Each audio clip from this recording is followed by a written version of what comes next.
Mo tún ti dé lónìí, mo fẹ́ fohùn àdídùn mi kọrin ewì sétí aráyé. Ọlọ́run ọba ọ̀gá àgbà, ọba ọ̀gá ògo, ọba tó ní kó ṣeé ṣe, tó tóbi ju nǹkan tó tóbi lọ.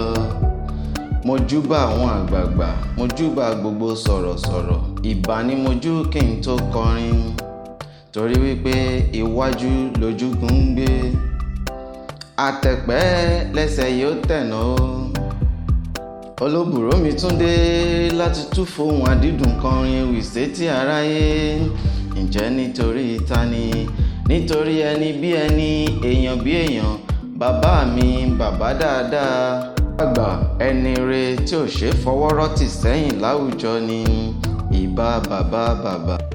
Ẹnjìníà ọmọ Kehinde, èní tí ń ṣe ọjọ́ 19 oṣù kẹta ọdún, ṣóhun ni ọjọ́ tí a bí yín sá.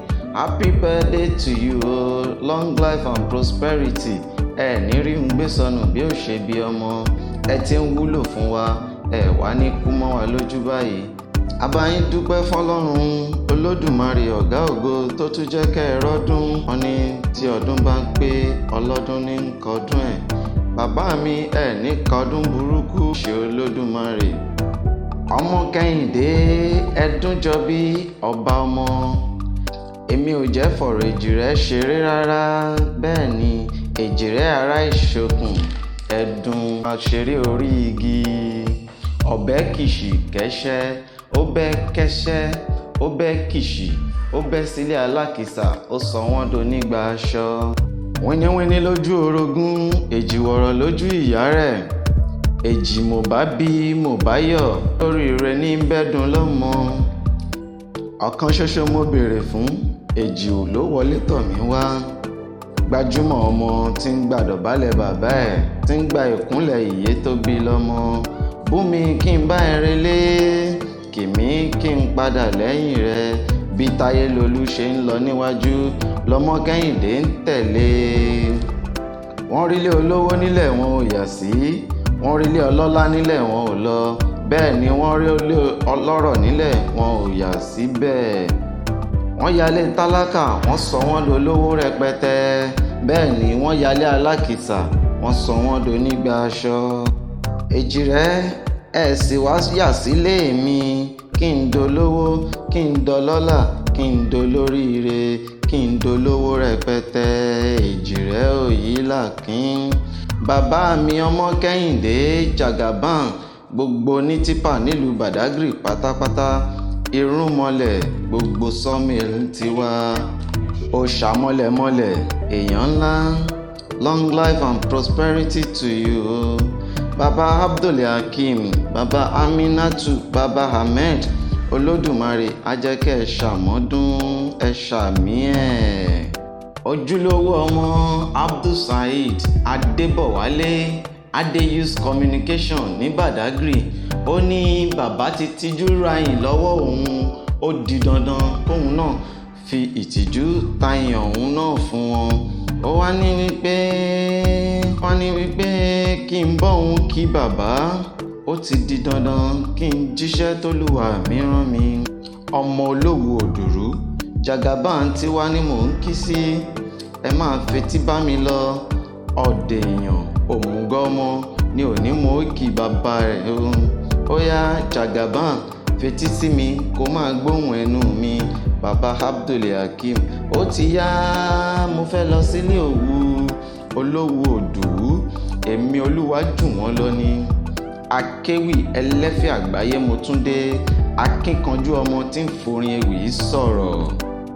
Mo kí yín nílẹ̀ òwú, ará òwú wọn ni wọn kì í ránró. Àwí ìmẹ́nu kúrò ṣóhun ní tòwú. Mo kí yín ẹ̀yin ọmọ ajíbọ́sìn, ọmọ èpè òjà, ọmọ òtòpóró lówú òdùrú. Má sọ̀rọ̀ gbìmọ̀, ọmọ ewé ọdán balẹ̀, oró gànràn. Ògbìgbó balẹ̀, oró gbàhanran. Ará òwú wọn kì í ránró. Àwí ìmẹ́nu kúrò ní tòwú. Ọmọ àjírí, ọmọ àjíyìn, ọmọ àjílà, ọmọ ajílà láẹ̀ṣọ́, ọmọ alára lọ́rùn ajípè, ọmọ ajíbọ́sìn, ọmọ èpè òjà, ọmọ alágbò ààrẹ nílé Òwu fún rojọ́ epo, ọmọ ajílàlá ẹ̀ṣọ́, ọmọ arígbáńlá buwó, ọmọ atẹ́wọ́ gboyè, ọmọ atẹ́wọ́ mẹ́wẹ̀ẹ̀wá gboyè nílé Òwu tiwa, ọmọ ẹfún rojọ́ epo, ajífẹ́pẹ́ ṣeré, ẹni tó kọ́kọ́ là nílé Òwu, eléyìí lógún ẹrú, wọ́n ní kò ní nǹkan kan. Ẹni tó tún là nílé Òwu, eléyìí ló jí ìwọ̀fà, wọ́n ní kò ní nǹkan kan. Ẹni tó wá jẹ́ tálákà, kápẹ́lẹ́ yìí ò tiẹ̀ lówó lọ́wọ́, eléyìí lẹ́gbẹ̀ta aya. Nílé yín wọ́n bọ́ ṣòkòtò ìjà sílẹ̀, wọ́n sì kó sí baálé. Bí wọn ò bógún ẹrú, wọ́n bógójì ìwọ̀fà, wọ́n sì bẹ́gbẹ̀lẹ́gbẹ̀ ọmọ òdúdú, ọmọ òdèdè, ọmọ gẹ̀gẹ̀, ọmọ olórí ìrókò, abiyamọ, ọmọdélagba, abẹ̀gbẹ́ yòyò. Bàbá Olówu ló kọlà sójú lọ́jọ́sí, ó kẹ́ni mẹ́fà orígbó lọ́bọ̀ òòṣà. Ó dìrọ̀lẹ́ dẹ̀dẹ̀, ó mọ́kàn bọ̀ wálé. Wọ́n béèrè pé kí ni Lágbèmí fi márùn-ún ẹ̀ tó kù ṣe. Kú mọ ohun tó fi márùn-ún ẹ̀ ṣe.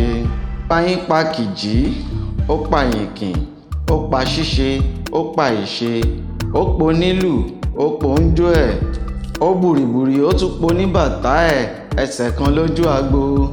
Ọmọ atẹ́wọ́ gboyè, ọmọ abọ̀rọ̀ gboyè, ọmọ afi ọwọ́ mẹ́wẹ̀ẹ̀wá gboyè nílé Òwu wa. Ọmọ aṣọlágbóore, ọmọ olùsọdẹ̀kẹ́ àjírí, ọmọ ògboyè, ọmọ àlàbí, ọmọ àjìnláyé, ọmọ àjìnlóde òru, ọmọ alájìnjìnjìn tó dùndùndùn, tó relé ìbàrà, tó relé ọ̀pá. A kì í gbowó odò lọ́wọ́ Oòduà Akẹ̀sán, ẹ gbowó odò lọ́wọ́ Òwu, òtúkọ̀ tó bá gbowó odò lọ́wọ́ Òwu, ìrìnlá gbolúwa rẹ lọ. Ṣèbẹ́yìn lọmọ ewúrẹ́ wọlé àpọ́n jùrù féfé, kí làpọ́n rí jẹ tẹ́lẹ̀ tó fẹ́ bu ọmọ ẹran jẹ. Bàbá yín lọmọ olóde àgbàǹgbà tán, ọjọ́ ń bá kú ẹrù mi dòwu. Bẹ́yìn lọmọ àgbódigún àgbódọ̀sìn, ẹ̀yin ni ọmọ alágbò kan gìrìsà tó gbogbogbò tó dọkà. Ọmọ alára Òwu, ọmọ ajíbọ́sìn, ẹ̀yin ni ọmọ èpè ọjà, ọmọ adégoróyè, ọmọ ìgúnrí ìtẹ́, ọmọ èjìgbàrà ìlẹ̀kẹ̀, ọmọ ọ̀gán, ọmọ ìyẹrin, ọmọ owó ilé ni òjá béèrè owó ẹ̀ fún. Ọmọ asunkúngbadé nílé Òwu òdùrú. Olówu òdùrú ló gbọ́mọ rẹ̀ lọ kí bàbá wa Onírìṣà Odùduwà nílé. Bọ́mọ tí ń sunkún títí tó kọ́mọ dákẹ́, ọmọ kọ̀ ọmọ ò dákẹ́. Bàbá wa Odùduwà gbádé lọ́mọ lórí, ọmọ dákẹ́ ẹkún. Bí wọ́n tún ti gbádé kúrò, lọ́mọ tún bẹ̀rẹ̀ sí ní sunkún. Wọ́n tún gbádé lọ́mọ lórí, ọmọ tún dákẹ́ ẹkún. Bàbá wa Odùduwà ó ní kólówu kó máa gbádé lọ. Olówu bá gbádé lọ́wọ́ bàbá wa Odùduwà. Náà ṣe máa ń sọ wípé Òwu la kọ́dá, Òwu la kọ́dá o, Òwu la kọ́dá o, bẹ́ẹ̀ dòwú ẹ béèrè o. Fáyà láké, wọ́n ní kó relé àké, ènìyàn tó bá fáyà lóko, wọ́n ní kó roko, ẹni tó bá fáyà lẹ́gbàá, wọ́n ní kó ròwú lọ rèé ṣàná. Odùrú, ajíbọ́sìn, ọmọ òyàgàn níbi ẹ̀ṣọ́ pọ̀ ju ọmọ lọ. Balára Òwu, ọmọ ajíbọ́sìn, ọmọ òdùrú. Òwu kì í jà, bẹ́ẹ̀ ni Òwu kì í ránró. Àwí ìmẹ́nu kúrò ní tòwu, ọmọ lágbèrinjọ. Ọmọ òdùrú, ọmọ aṣòro gbìmọ̀. Àìbámọ̀ o, tán bá sọ wípé ta lẹni tó kọrin ewì yìí sétí aráyé, ẹ wí fún wọn pé mi ni. Olúwa jù wọ́n lọ, ọmọ wọn nílé Àwórì, ọmọ aládómoró. Èmi lọmọ ọjọ́ mú sórí kẹ̀ǹkẹ̀ joyè ládó. Ọmọ alápẹ̀tì ilá, ọmọ kẹ̀wúlòsì, òsùn fodò rọrí, ni ọmọ ibú owó sùn fóòrùn là.